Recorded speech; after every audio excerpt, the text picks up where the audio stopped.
شریعہ حضرت علامہ مفتی محمد خسرو راوی نشانی صاحب اللہ رضوی عمد قدسیہ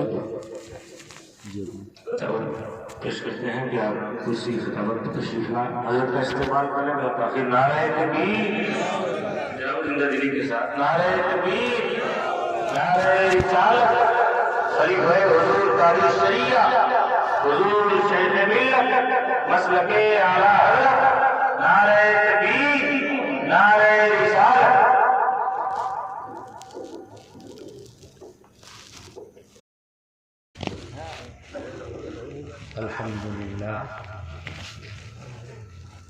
الحمد للہ وکفى وسلام علی عباده الذین اصطفى والصلاة والسلام علی سید الانبیاء محمد المصطفى وعلى آلہ واصحابہ المجتبى اما بعد فاعوذ باللہ من الشیطان الرجیم بسم اللہ الرحمن الرحیم یا ایہا الناس قد جاءکم برہان من ربکم صدق اللہ مولانا العظیم وصدق رسولہ النبی الامین الکریم ونحن ولا ذلك لمن الشاہدین والشاکرین والآمنین والحمد للہ رب العالمین۔ سب سے اعلیٰ و اولا ہمارا نبی، سب سے بالا و والا ہمارا نبی، سارے اونچوں میں اونچا سمجھیے جسے، ہے اس اونچے سے اونچا ہمارا نبی۔ کرنو بدلی رسولوں کی ہوتی رہی، پر نہ بدلے نہ بدلا ہمارا نبی۔ سب چمک والے اجلوں میں چمکا کیے، اندھے شیشوں میں چمکا ہمارا نبی۔ خلق سے اولیاء، اولیاء سے رسول، اور رسولوں سے اعلیٰ ہمارا نبی۔ ملک کونین میں انبیاء تاجدار، ملک کونین میں یعنی دونوں جہان میں انبیاء کی حکومت ہے، وہی تاجدار ہے۔ ملک کونین میں انبیاء تاجدار، تاجداروں کا آقا ہمارا نبی، تاجداروں کا آقا ہمارا نبی۔ سارے اچھوں میں اچھا سمجھیے جسے، ہے اس اچھے سے اچھا ہمارا نبی۔ اور سارے اونچوں میں اونچا سمجھیے جسے، ہے اس اونچے سے اونچا ہمارا نبی۔ میں نے جس آیت کریمہ کی تلاوت کا شرف حاصل کیا ہے، اس سے متعلق کچھ بولنے سے پہلے آئیے ہم اور آپ مل کر انتہائی محبت و عقیدت کے ساتھ اللہ کے محبوب صلی اللہ علیہ وسلم کی بارگاہ بے کس پناہ میں درود شریف کا نذرانہ پیش فرمائیں۔ اللہم صلی علی سیدنا مولانا محمد وعلی آل سیدنا مولانا محمد وبارک وسلم، صلاۃ و سلام علیک یا رسول اللہ صلی اللہ تعالی علیہ وسلم۔ آج مورخہ 18 مارچ 2021 عیسوی بروز شب جمعہ موضع اصالحہ ضلع کوسمبی میں تحریک فروغ اسلام کے زیر اہتمام درس حدیث کی یہ محفل منعقد ہے، جس میں ہم اور آپ شرکت کی سعادت مندی حاصل کر رہے ہیں۔ جب سے تحریک فروغ اسلام کی شاخ اور برانچ ضلع کوسمبی میں قائم ہوئی ہے، جگہ جگہ درس حدیث کے پروگرام ہو رہے ہیں تاکہ ہمارے سینوں میں اس کے رسول جو سویا ہوا ہے وہ بیدار ہو جائے، کیونکہ اس کے رسول ایسی چیز ہے کہ جب یہ بیدار ہو جاتا ہے تو بڑے بڑے مشکل کام آسان ہو جاتے ہیں۔ آپ حضرات جانتے ہیں کہ ہم اہل سنت و جماعت بہت زیادہ بکھر چکے ہیں اور ہم سب کو ضرورت ہے کہ ہم سب منظم اور متحد ہو جائیں، اور منظم و متحد ہو کر ایک پلیٹ فارم پہ آ جائیں تاکہ اپنی ایک طاقت بنے اور اسلامی دعوت اور تبلیغ کا کام آسان ہو جائے۔ ہمارے سماج میں جو برائیاں ہیں، کمیاں ہیں، جس سے ہم پیچھے جا رہے ہیں، ان کو دور کیا جائے۔ یہ تحریک کا مقصد ہے۔ اس تحریک کا پمفلٹ آپ نے دیکھا ہوگا تو آپ نے اس میں لکھا ہوا دیکھا ہوگا کہ پہلا ہی پوائنٹ تحفظ ناموس رسالت ہے۔ اس کے رسول اس کا پہلا ہی پوائنٹ ہے۔ میں نے جس آیت کریمہ کی تلاوت کا شرف حاصل کیا ہے وہ آیت کریمہ ہے یا ایھا الناس قد جاءکم برہان من ربکم، اے لوگوں۔ کہیں پر فرماتا ہے یا ایھا النبی، اے نبی۔ کہیں پر اللہ فرماتا ہے یا ایھا المزمل، کہیں فرماتا ہے یا ایھا المدثر، اور یہاں کیا فرما رہا؟ اے لوگوں۔ کہیں فرماتا ہے یا ایھا الذین آمنوا، اے ایمان والو۔ لیکن یہاں پر اللہ تعالیٰ کیا فرما رہا؟ اے لوگو، اے ایمان والو نہیں فرمایا۔ وجہ کیا ہے؟ اے ایمان والو نہیں، اے لوگو۔ کیونکہ جب یہ کہا جاتا ہے اے ایمان والو تو اس سے غیر ایمان والے نکل جاتے ہیں اور صرف ایمان والے مراد اور مخاطب ہوتے ہیں۔ لیکن جب یہ کہا گیا اے لوگو تو معلوم ہے کہ مسلم اور غیر مسلم دونوں یہاں مراد ہیں اور دونوں کو پکارا جا رہا ہے۔ اب آپ اچھی طرح جانتے ہیں کہ ہر آدمی جس کے مطلب کی بات ہوتی ہے اس کو پکارتا ہے۔ جس کے مطلب کی بات ہوگی، اسپتال میں ڈاکٹر مریض کو مخاطب کرتا ہے، مدرسے میں مدرس طالب علم کو مخاطب کرتا ہے، اے بچے کہاں جا رہے ہو، کدھر جا رہے ہو۔ ٹرین پر ٹی ٹی سواری کو مخاطب کرتا ہے، ٹکٹ دکھاؤ کہاں جانا۔ معلوم ہوا جس کے مطلب کی بات ہوتی ہے اسے مخاطب کیا جاتا ہے۔ تو آگے جو آنے والا سبجیکٹ اور مضمون ہے اس میں مومن اور غیر مومن دونوں کے مطلب کی بات ہے، تب نہ دونوں کو پکارا جا رہا ہے۔ اور وہ کیا ہے دونوں کے مطلب کی بات؟ وہ ہے محبوب کی تعریف۔ سبحان اللہ، سبحان اللہ۔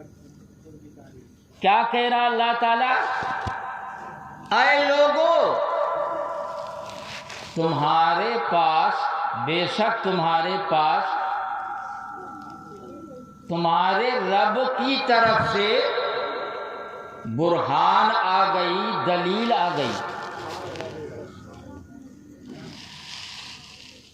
اب سوال یہاں پر یہ ہے، دیکھیے ایک ہے نبی کی پیدائش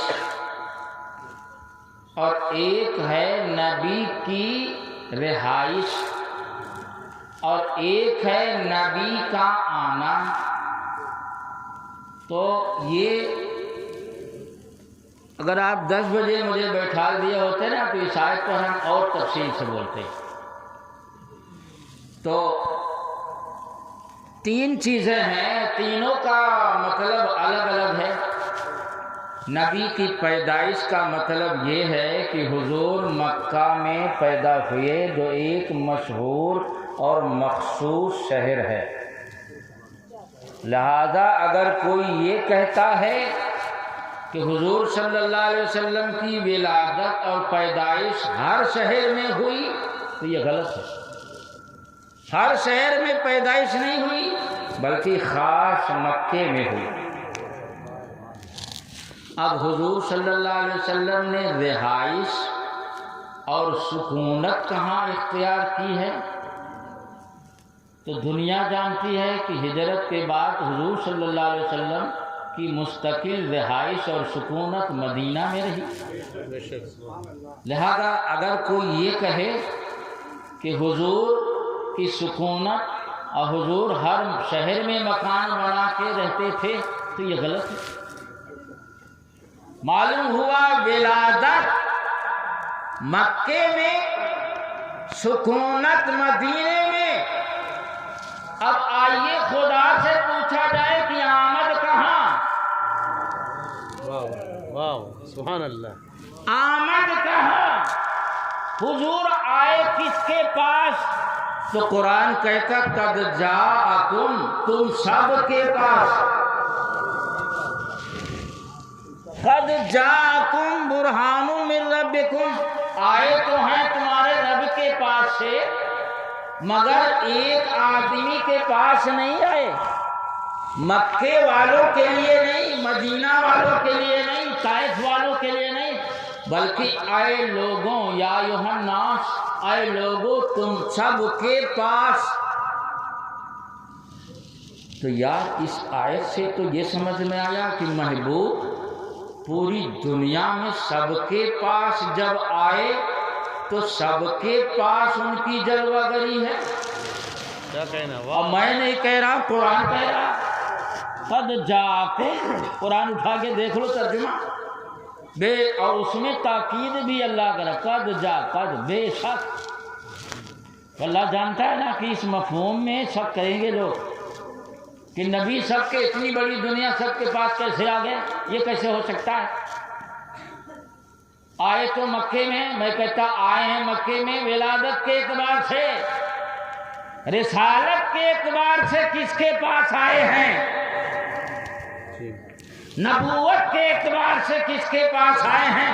تو قرآن کہہ رہا یا ایھا الناس، یہ نہیں کہہ رہا اے مکے والوں، یہ نہیں کہا اے مدینے والوں، ساری دنیا کے انسانوں کو مخاطب کر کے فرما رہا اے لوگو تم سب کے پاس برہان آ گئی، دلیل آ گئی، سب کے پاس۔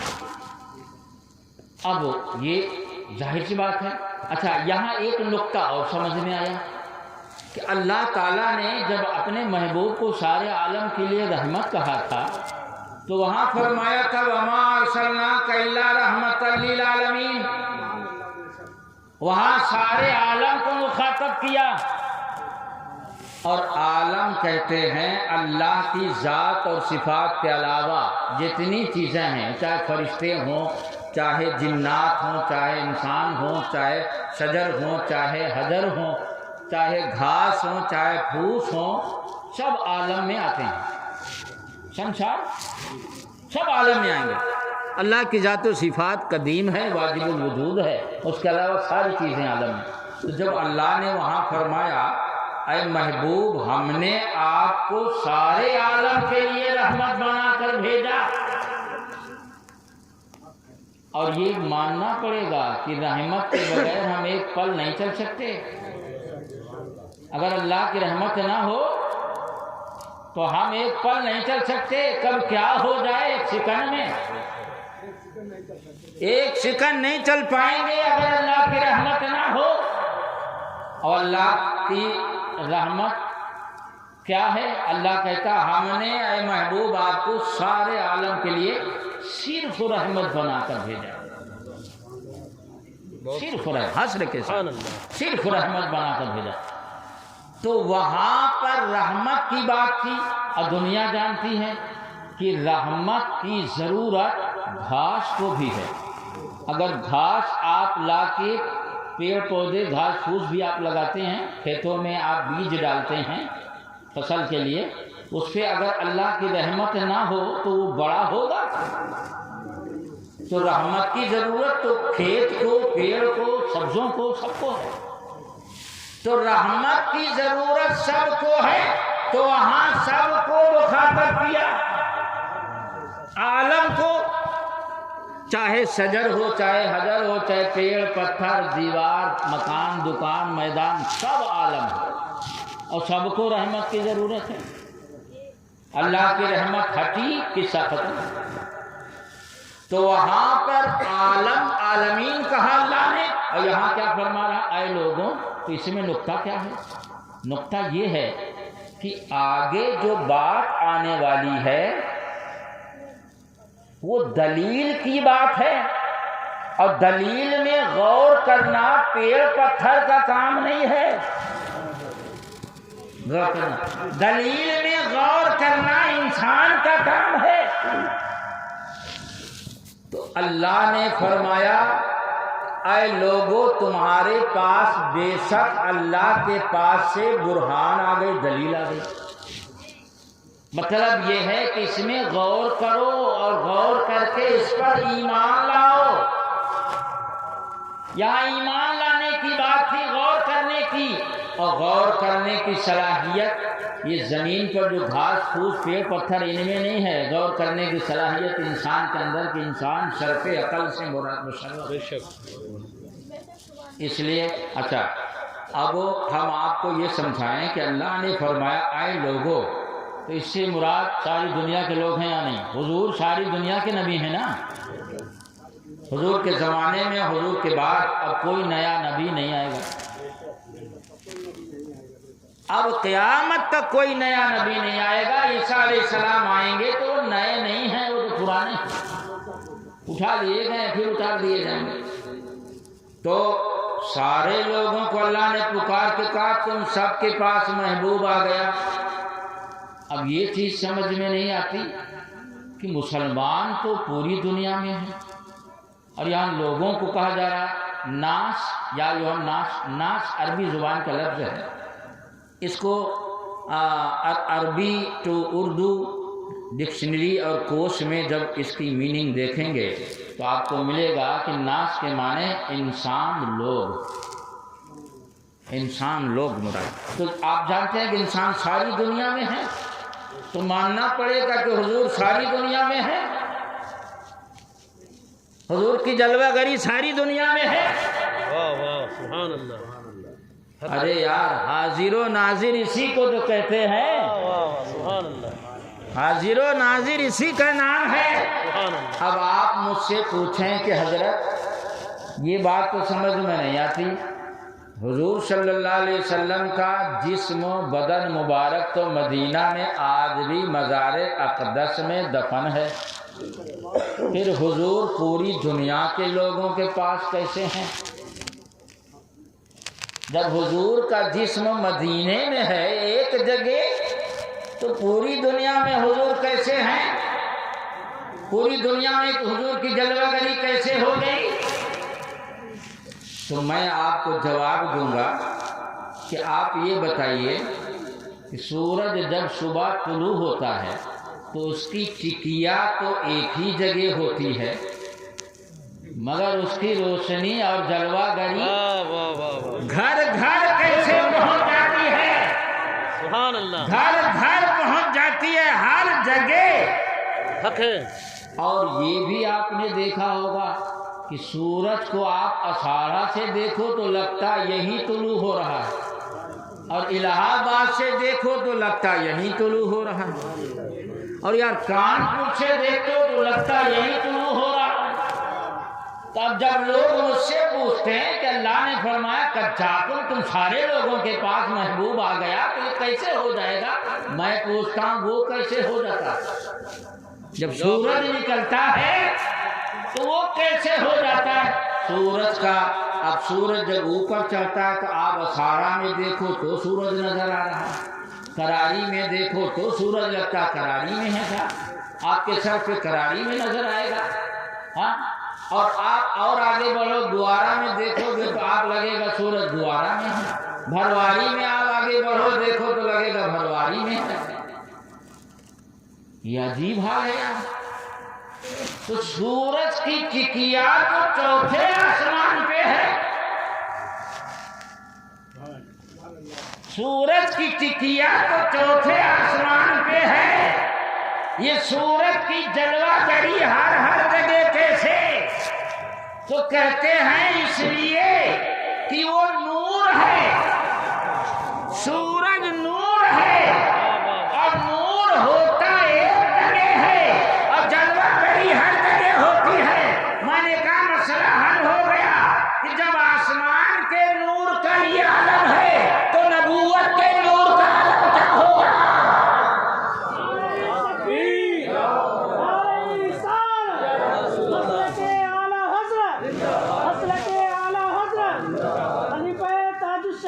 قاضی احسان کوشامبی، مفتی اعظم کوشامبی، نعرہ تکبیر۔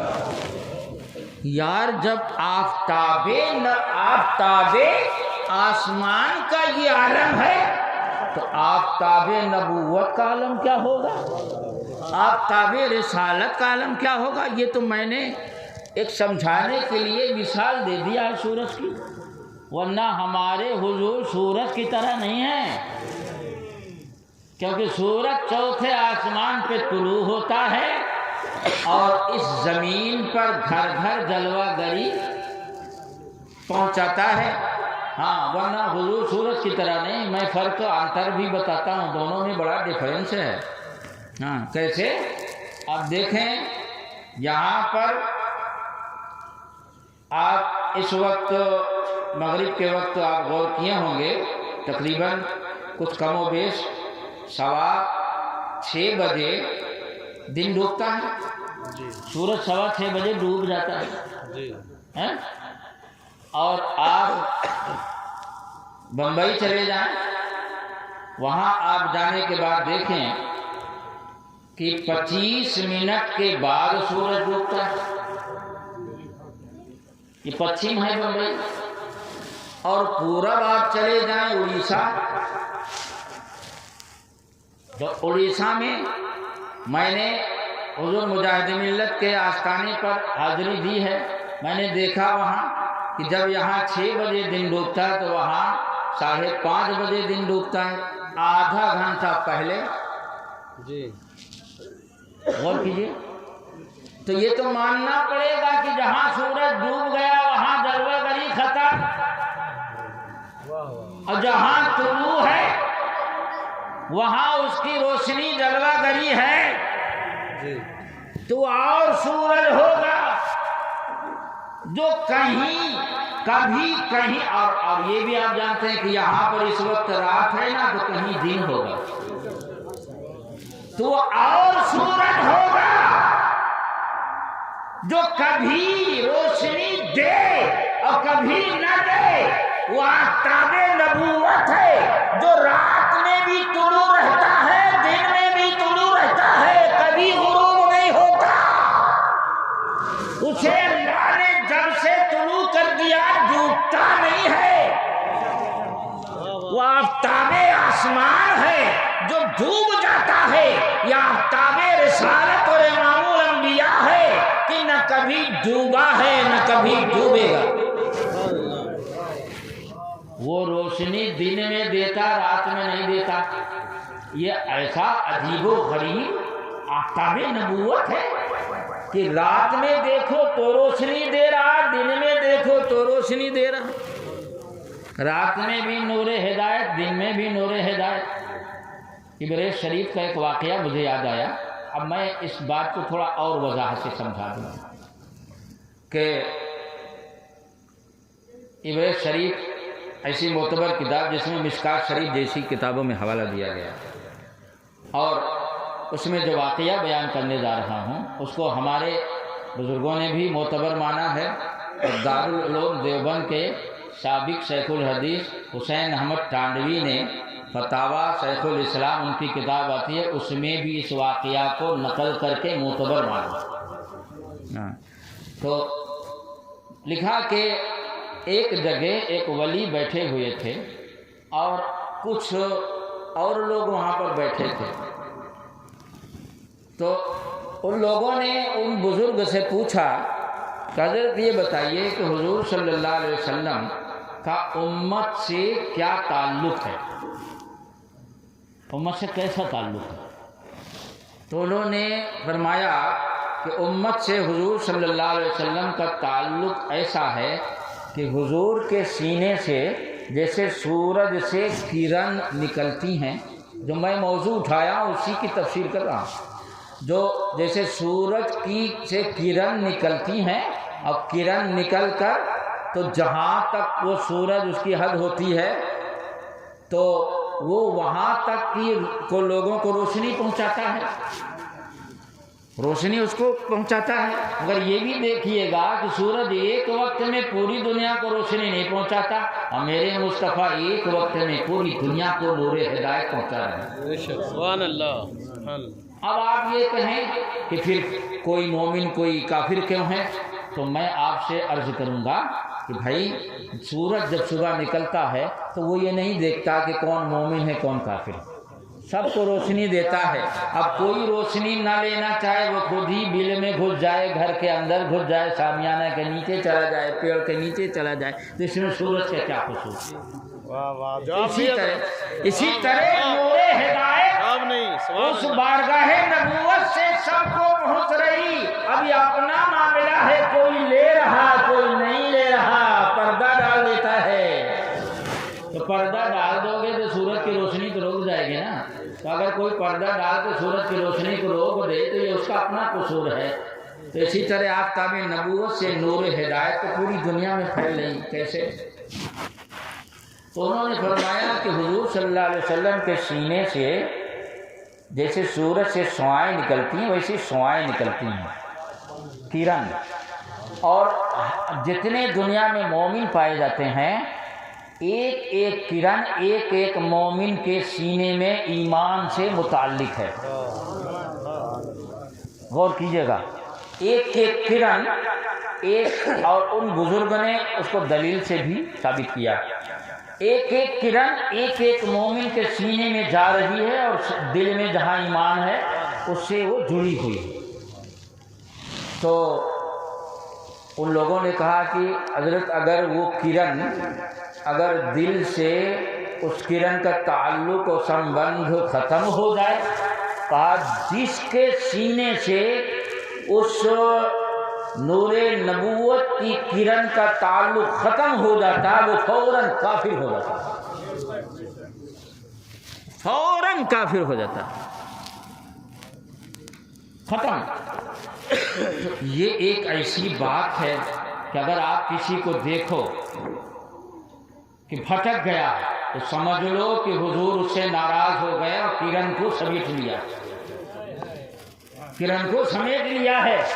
تو وہاں پر جو لوگ تھے ان میں سے کچھ لوگوں نے کہا کہ ہم اس واقعہ کو یہ واقعہ ہماری سمجھ میں نہیں آتا، ہم اس کو نہیں مانتے. اب اس کو ہم کو اس طرح سمجھا دیں، اس طرح مطمئن کر دیں کہ ہم کو یقین ہو جائے. تو حضرت نے فرمایا کہ اگر آپ لوگ اجازت دیں تو پھر ہم قاعدے سے سمجھا دیں. وہ صاحب کرامت ولی تھے، کام سمجھا دیں، کام اگر رسول سمجھا دیجیے. تو کہنے لگے کہ ٹھیک ہے، میں کرن کو حضور کے جو سینے سے آ رہی اس کرن کو تم لوگوں کے سینے سے روک دیتا ہوں. صاحب کرامت ولی تھے، اس کرن کو روک دیتا ہوں. کہاں روک کے دکھائیے. اور جیسے ہی کرن کو روکا وہاں پر جتنے تھے اعتراض کیے تھے سب کے سب فوراً عیسائی ہو کے مرتد اور کافر ہو گئے، فوراً اسلام کا انکار کر دیا. اب اس کے بعد حضرت نے کرن کو پھر چھوڑا، اور جب ان کے سینے سے گئی تو فوراً اپنے کفر سے توبہ کر کے ایمان لائے. سبحان اللہ. وہ جتنے تھے حضرت کے قدم پہ گر گئے اور کہا کہ حضرت بے شک وہ نہ تھے تو کچھ نہ تھا. اب اس شعر کا مطلب سمجھو، وہ نہ تھے تو کچھ نہ تھا، وہ نہ ہو تو کچھ نہ ہو. جان ہے وہ جہان کی، جان ہے تو جہان ہے. سبحان اللہ. وہ جس دن نہ ہوں گے ہم مومن نہ ہوں گے. یہ ہمارے سینے میں جو ایمان کا چراغ روشن ہے یہ صدقہ ہے مدینے کے تاجدار کا، بے شک یہ صدقہ ہے میرے مصطفیٰ کا. اب اور آگے کی آیت کی تفصیل تھوڑی سی سن لیجئے. دیکھیے، ایک ہے دلیل اور ایک ہے برہان. عربی زبان، دونوں عربی زبان کے لفظ ہیں. دلیل بھی عربی زبان کا لفظ ہے اور برہان بھی عربی زبان کا لفظ ہے. دلیل کی جمع دلائل آتی ہے اور برہان کی جمع براہین. تو یہ دونوں لفظ ہیں، ان میں دونوں میں فرق ہے. اللہ نے یہ نہیں فرمایا تمہارے پاس دلیل آ گئی، فرمایا تمہارے پاس برہان آ گئے، تو کچھ تو فرق ہے، تب نا اللہ نے دلیل کو ترجیح نہیں دی، برہان کا لفظ چلائے، وجہ تو ہے، کوئی نقطہ تو ہے۔ نقطہ یہ ہے کہ آپ جب دلیل اور برہان کی پریبھاشا اور ڈیفینیشن دیکھیں گے کتابوں میں تو فرق ملے گا۔ برہان کہتے ہیں اس دلیل کو جو ایسی قطعی اور ایسی مضبوط دلیل ہو کہ کوئی مخالف اسے توڑ نہ سکے، اور دلیل کہتے ہیں اس کو جو مضبوط بھی ہو سکتی ہے، کمزور بھی ہو سکتی ہے، وہ عام ہے۔ اللہ نے اپنے محبوب کو یہ نہیں فرمایا کہ میرا محبوب دلیل والا ہے، بلکہ فرمایا میرا محبوب خود دلیل ہے۔ غور کیجیے، برہان کے معنی دلیل والا نہیں ہوتا، برہان کے معنی ہے دلیل۔ تو معلوم میرے مصطفیٰ دلیل والے نہیں، خود دلیل ہیں، خود دلیل ہیں۔ اب یہ بھی ایک سمجھنے کی بات ہے۔ اچھا اب ایک بات بتائیں، یہ مکان توصیف صاحب کا ہے، ہاں، اگر اس مکان کو میں کہوں کہ یہ مکان توصیف ہے تو آپ کہیں عجیب آدمی ہے، یہ مکان توصیف تھوڑے، توصیف مکان نہیں ہے، توصیف مکان والے ہیں۔ مکان تو الگ چیز ہے، والا الگ چیز ہے، تو بھائی دلیل الگ چیز ہے اور دلیل والا، لیکن اللہ نے اس میں راز کیا ہے، نقطہ کیا ہے کہ اللہ نے اپنے محبوب کو یہاں پر یہ نہیں فرمایا کہ میرا محبوب دلیل والا ہے، بلکہ کیا فرما رہا، میرا محبوب سراپا دلیل ہے۔ سبحان اللہ، سراپا دلیل کہہ رہا ہے۔ بے شک۔ کیوں؟ نقطہ کیا ہے اس میں؟ نقطہ یہ ہے کہ پچھلے انبیاء کرام جو آتے تھے ان میں کسی کو ایک معجزہ، کسی کو 2 معجزہ، کسی کو 3 معجزہ، کسی کو 9 معجزہ، کسی کو کچھ، کسی کو کچھ، تاکہ امت اگر سوال کرے کہ نبی جو بھی بن کے آتا ہے تو اللہ تعالیٰ اس کو کوئی نہ کوئی معجزہ دیتا ہے، تو آپ اگر نبی ہیں تو آپ بھی کوئی معجزہ دکھائیں، امت یہی سوال کرتی تھی۔ تو اللہ تعالیٰ ہر نبی کو کوئی نہ کوئی معجزہ، جیسے موسیٰ علیہ السلام کو 9 معجزہ کا تذکرہ قرآن میں ہے، وَلَقَدْ آتَيْنَا مُوسَىٰ 9 آیات بینات، اور بے شک ہم نے موسیٰ کو 9 معجزات دیے، آیات بینات سے مراد معجزات، 9 معجزات دیے، 9 معجزات۔ عیسیٰ علیہ السلام فرماتے ہیں وَأُبْرِئُ الْأَكْمَحَ وَالْأَبْرَصَ وَأُحْيِي الْمَوْتَىٰ بِإِذْنِ اللَّهِ، میں مادر زاد اندھے کو شفا دے دیتا ہوں اور سفید داغ والے کو شفا دے دیتا ہوں اور مردے کو زندہ کر دیتا ہوں اللہ کے حکم سے۔ تو عیسیٰ علیہ السلام کے یہاں 3 معجزات کا تذکرہ ہے۔ اسی طرح اور انبیاء کرام کو، کسی کو موسیٰ علیہ السلام کو اللہ نے یہ بھی معجزہ دیا تھا کہ ان کے ہاتھ میں جو ڈنڈا تھا، عصا تھا، وہ اس کو جب چاہتے وہ رسی بن جاتا، جب تو رسی سے پانی بھر لیتے کنواں سے، اور پھر جب پانی بھر کے ضرورت پوری ہو جاتی تو پھر ڈنڈا بن جاتا۔ اور جب جادوگروں سے جو ہے تو صاحب مقابلہ ہوا تھا جس میں کم و بیش 1,40,000 سانپ کو جادوگروں نے میدان میں چھوڑ دیا تھا۔ ایک ڈنڈا لائے تھے اور ایک رسی لائے تھے، تو ڈنڈا کو بھی، وہ تو نظر بندی تھی، ڈنڈا کو بھی سانپ بنا دیا اور رسیوں کو بھی سانپ بنا دیا۔ تو 70,000 جادوگر تھے، تو 70 دونا 140 ہی نہ ہوا، تو 140 یعنی 1,40,000 سانپ ہو گئے، اور پورے میدان میں صاحب وہ چلانے لگے۔ تو حضرت موسیٰ علیہ السلام اب میدان میں کیسے اترے، بڑے بڑے سانپ، تو اللہ رب العزت نے فرمایا آپ کے ہاتھ میں جو میں نے عصا دیا یہ معجزہ ہے،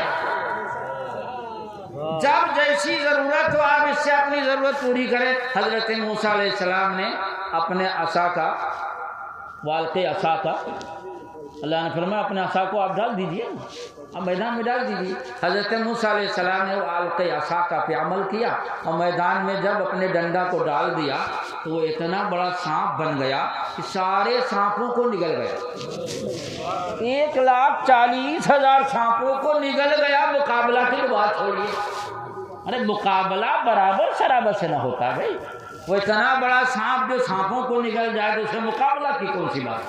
مقابلہ یہاں ہے ہی نہیں، مقابلہ تو برابر شرابت سے ہوتا ہے۔ 1,70,000 سانپوں کو نگل گیا، اور اس کے بعد پیڑ جو میدان کے کنارے کنارے پیڑ فرعون نے لگوائے تھے نا، تو ان پیڑوں کی طرف بڑھا اور پیڑوں کو نگلنا شروع کر دیا۔ ہلچل مچ گئی، جادوگر سجدے میں گر گئے، اور اس کے بعد جادوگر صاحب ایمان لائے۔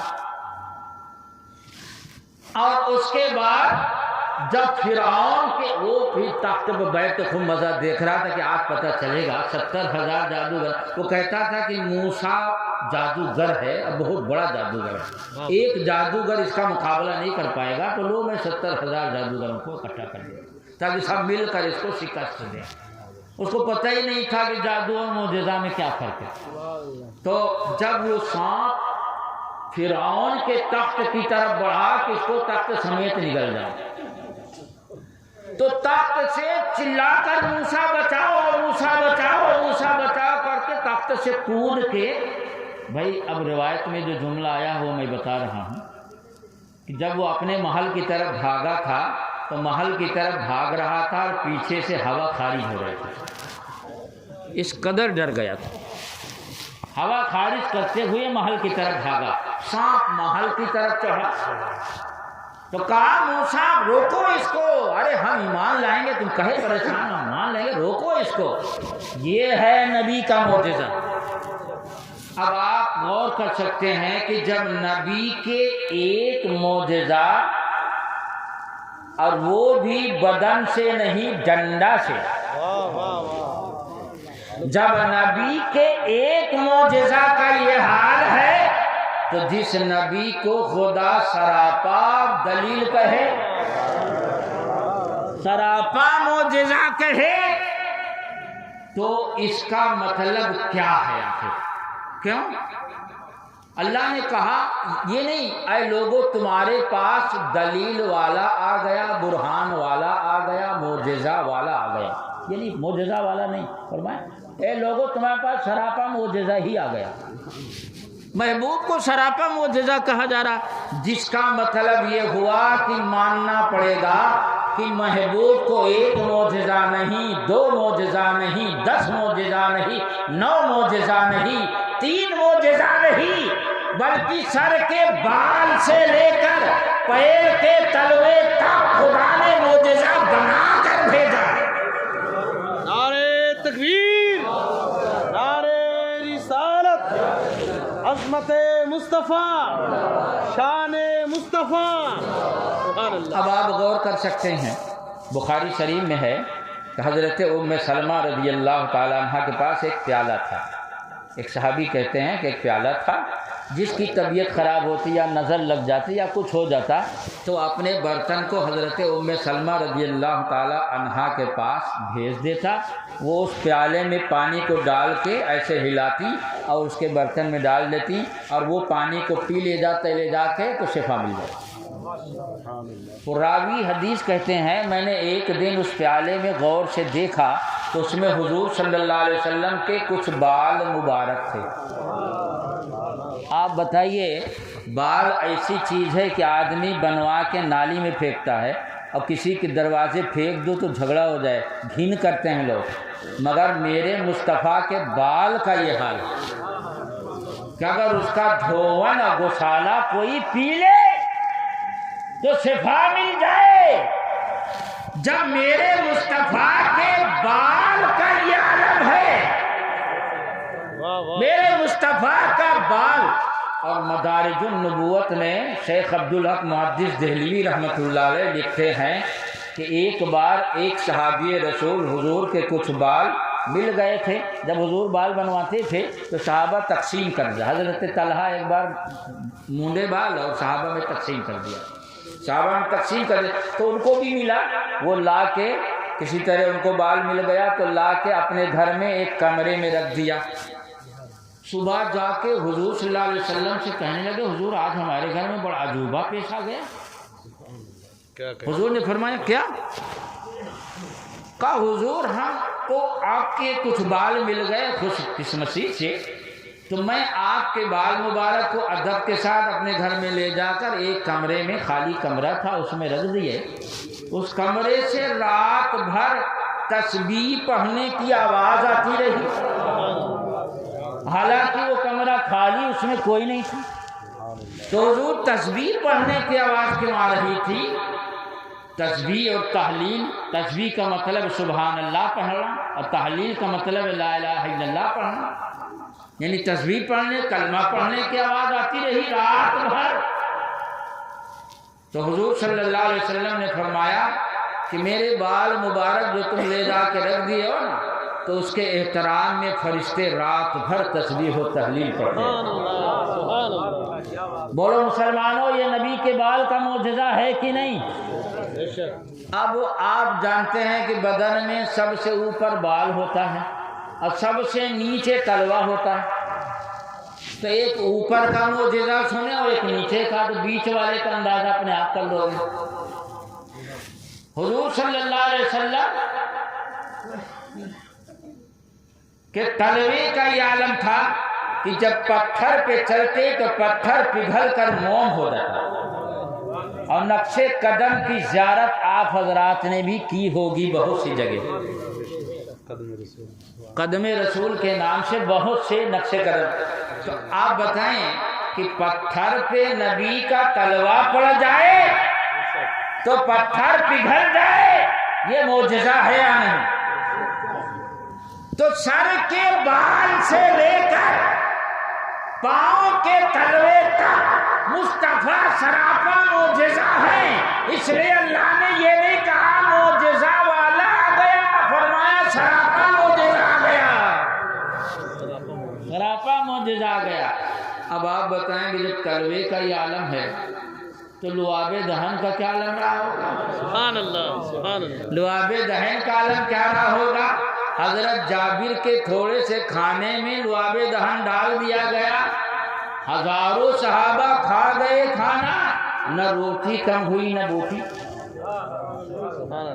لوگ کہتے ہیں کہ روٹی اور بوٹی بڑھ گئی، تھوڑا سا لعاب دہن انہوں نے سالن میں ڈال دیا تھا اور تھوڑا سا روٹی میں. لوگ کہتے ہیں نہ روٹی کم ہوئی نہ بوٹی، روٹی اور بوٹی بڑھ گئی. میں کہتا ہوں ایسا مت کہو، صرف روٹی اور بوٹی نہیں بڑھی، تیل بھی تو بڑھا، مسالہ بھی تو بڑھا، آٹا بھی تو بڑھا، سب کچھ بڑھ گیا. تو جس کے منہ کے لعاب کا یہ عالم ہو، اس کی نگاہ کا عالم کیا ہوگا؟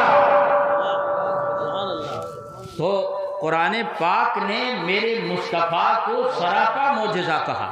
معلوم ہوا کہ مصطفیٰ کا بال کے نیچے کیا ہوتا ہے؟ پیشانی.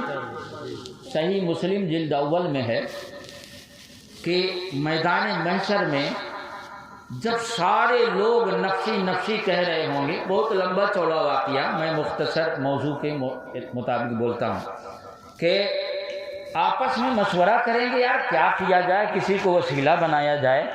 خدا اتنا قہر و غضب میں ہے کہ کسی کی ہمت نہیں پڑ رہی عرض کرے کچھ خدا کی بارگاہ میں. میدان محشر میں اللہ فرمائے گا لمن الملک اليوم، آج کس کی حکومت ہے؟ کیا بات ہے، آج کس کی حکومت ہے؟ اتنا قہر و غضب میں کسی کی ہمت نہیں خدا کی بارگاہ میں کچھ عرض کرے. لوگ مشورہ کریں گے یار کسی کو بیچ میں وسیلہ بنایا جائے. اچھا، جو لوگ یہاں وسیلہ کو شرک کہتے ہیں وہاں شرک نہیں کہیں گے؟ اور صحیح مسلم میں موجود ہے بھائی، وہاں شرک، کیونکہ صحیح مسلم میں یہ نہیں کہ کچھ لوگ اعتراض کریں گے وسیلہ مت، شرک ہے. یہاں شرک کہتے ہیں لیکن وہاں مشورہ کریں گے کہ اس کو وسیلہ بنائیں. یہ ہوگا کہ بھائی باپ کو بیٹے سے بہت زیادہ محبت ہوتی ہے، آدم علیہ السلام تمام انسانوں کے باپ ہیں، ان کے پاس چلیں وہ مہربانی فرمائیں گے. تو حدیث شریف آپ نے سنی ہے، میں اس سے جو نقطہ اخذ کر کے آپ کے ذہن تک لے جانا چاہتا ہوں.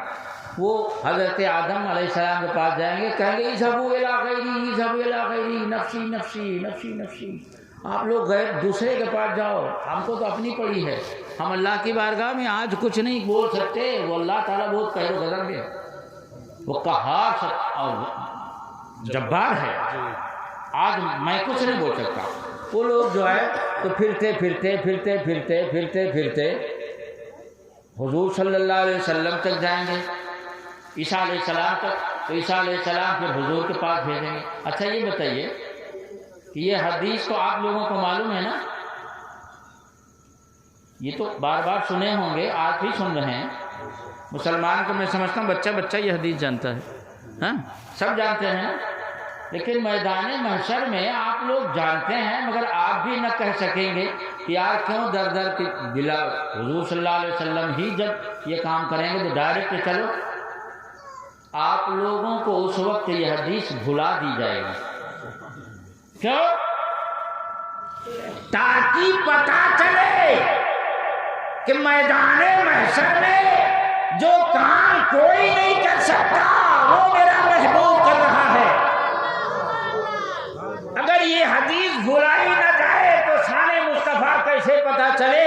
فقط اتنا سبب ہے انعقاد بزم محشر کا کہ ان کی شان محبوبی دکھائی جانے والی، ان کی شان محبوبی، ورنہ آپ بتائیے یہ حدیثیں تو اچھا یہ دیکھو کہ اس حدیث کو امام مسلم نے مسلم شریف میں نقل کیا اور میدان محشر میں امام مسلم بھی بھول جائیں گے، کہ امام مسلم ہی مشورہ دے دیتے کہ بھائی ہم نے نقل کیا ہے کہ کوئی بھی امتی امتی نہیں کہے گا، اس وقت امتی امتی کہنے والی صرف ایک ذات ہے، تو ڈائریکٹ اسی کے پاس چلو، کیوں ٹائم پاس کر رہے ہیں؟ حضرت امام مسلم بھی ان کو بھی بھلا دیا جائے گا تاکہ شان مصطفیٰ پتہ چلے کہ ملک کونین میں انبیاء تاجدار، ارے تاجداروں کا آقا ہمارا نبی وہ یہاں